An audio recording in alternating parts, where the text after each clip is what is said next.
When a project gets delayed, ask each department what happened. Sales will say operations did not deliver. Operations will say procurement delayed the materials. Procurement will say specifications were not clear. Everyone has a reason, but the project is still delayed. I am Milind Bibikar and I work with mid-sized B2B engineering and project companies. This is a pattern I see very often. Delays happen and every department has a valid explanation, but no one owns the outcome. Let us understand why this keeps happening. First, departments are measured in silos.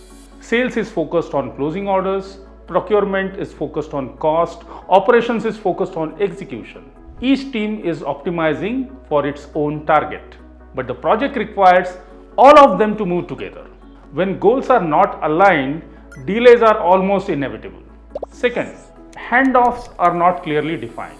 Work moves from one department to other, but expectations are not clearly set. What information should sales provide to operations? What timelines should procurement commit to?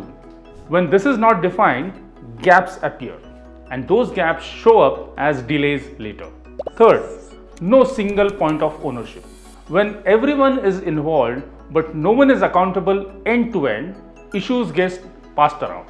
Each department focuses on its part, but no one is responsible for the final outcome. Fourth, lack of visibility.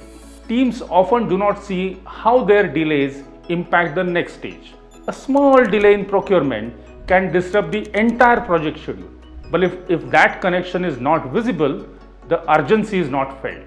Fifth, no structured review of delays. Most companies often move on after solving the immediate issue. They do not sit down and break down what actually caused this delay and how to prevent it.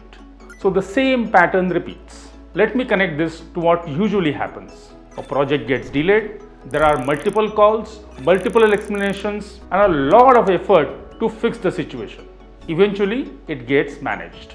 But the next project follows the same path because the system has not changed. Now look at a different approach. Instead of managing departments separately, the focus shifts to managing the entire project end to end. One person owns the outcome. Handoffs are clearly defined. Teams know what is expected from them and when.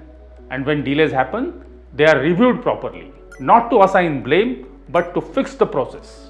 In that setup, delays reduce not because people are working harder, but because the system is clearer.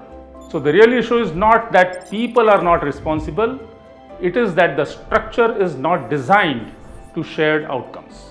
If every department has a reason for the delay, but the project still suffers, the problem is not with the individual. It is with how the work flows between them. When you align goals, define handoffs, and create clear ownerships, delays stop being a blame game and start becoming a solvable problem.